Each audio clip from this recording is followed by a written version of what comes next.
Hey, welcome back to another Lumiyuki mini video. Welcome to the final Lumiyuki mini video of the year. At the end of the year, it's good to reflect back and take a look at what you've accomplished during the year. And things really changed this year since I transitioned from a somewhat casual hobbyist painter to a professional commission painter.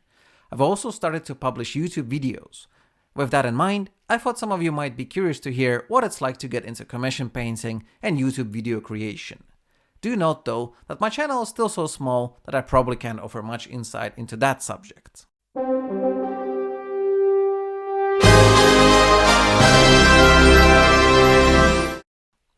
Let's start with what it has been like to move into the territory of a professional painter.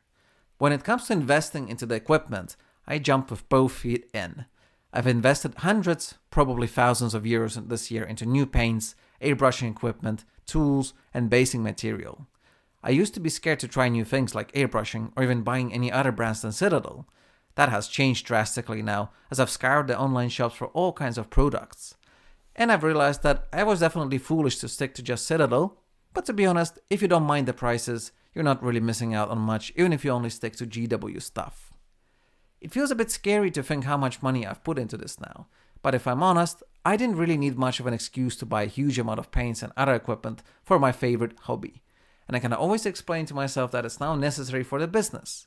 And it's definitely been worth it.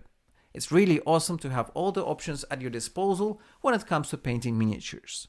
Of course, you can get a lot done with the basic necessities, but having more tools is definitely a useful and good thing.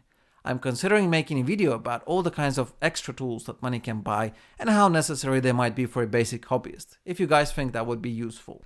How about doing the work itself? Well, I haven't been doing it full time yet, but it is a goal that I have for the next year. I'm an English and Russian teacher by trade, and I was getting extremely exhausted by that work. I had been looking for work closer to where I live for a while, and I decided that I needed to try something new. I've always loved to paint as a hobby, and it was one of the best ways to unwind after work. And I consider myself to be somewhat good at it, and I felt that I could do some good work for people who wanted their miniatures painted. So, I decided to try it. Beats just sitting at home unemployed, eh? Thus, I've been doing commission painting for about 8 months now at a pace of 15 to 20 hours a week. My goal is to get that up to 30 to 40 hours a week next year, which is a very ambitious goal for 2 reasons.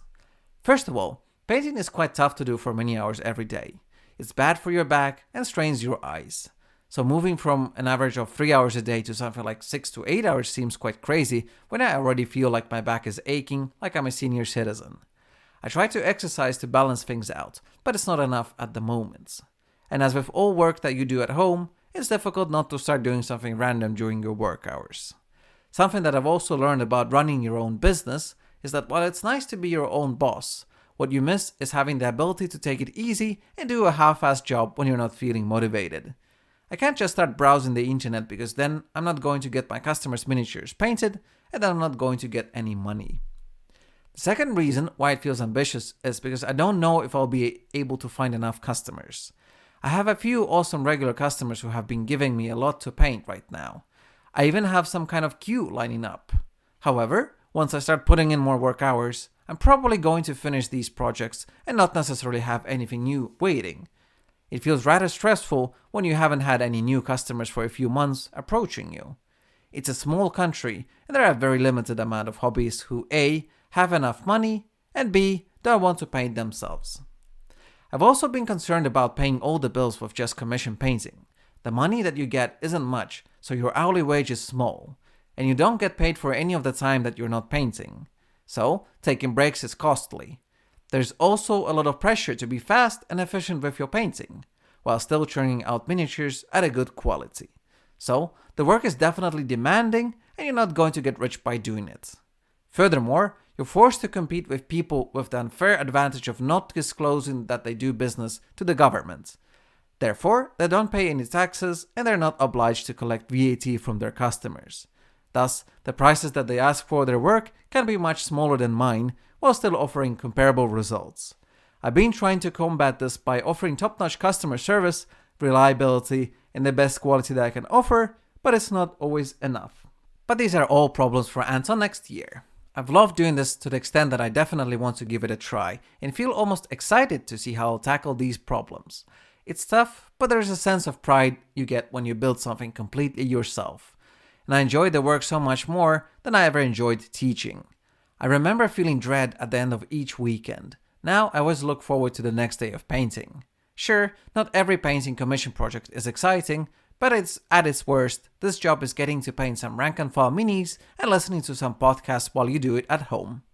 The only thing that I miss is having more time and energy for painting my own projects.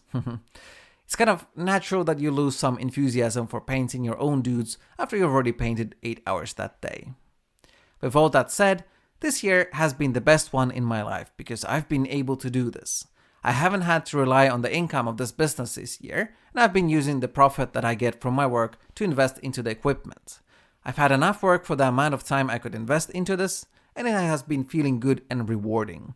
I don't know if it's still going to feel as good next year when I'll have to start to try to live just on the income from this business and drastically increase my workload. Painting is chill and not that demanding, but as I've been saying, it starts to feel like real work when you have to do too much of it. So what's the YouTube channel all about then? Well, it all started from the idea that I want to get myself out there more. The logic was that the more people know about me, the more likely they are to order a commission. So I do advertise that side a little bit in my videos. But I also noticed that I liked doing the videos as well. And there was a part in me that missed teaching, so this has been a valid way to scratch that itch for myself. As I mentioned, my channel is extremely small still, and I haven't made that many videos yet. I'm very much so a beginner when it comes to creating videos, but I think it's exciting to learn new things and figure out how to do everything. I do think that I have some things to teach to people, and that I have some unique ideas, but they haven't always necessarily been received well, so there's still a learning process there what to talk about as well. In the future, I definitely want to add more quality to the videos and find a broader audience. I don't feel that it's crucial to have a large following, and I don't worry too much about the views, but it would be rewarding to grow the channel though. I've always admired YouTubers, and I love watching all the videos, so it'd be pretty cool to count myself as one of them. So, there was some insight into the life of a person who has gotten into commission painting this year. Thank you for watching, and a huge thank you to those who have subscribed to the channel and ordered commissions this year. It's amazing to get to work as a painter, and I really hope that next year I'll be able to take the next step and become a full-time painter. I hope that you too will have your dreams come true next year. Happy holidays and a wonderful new year, everyone.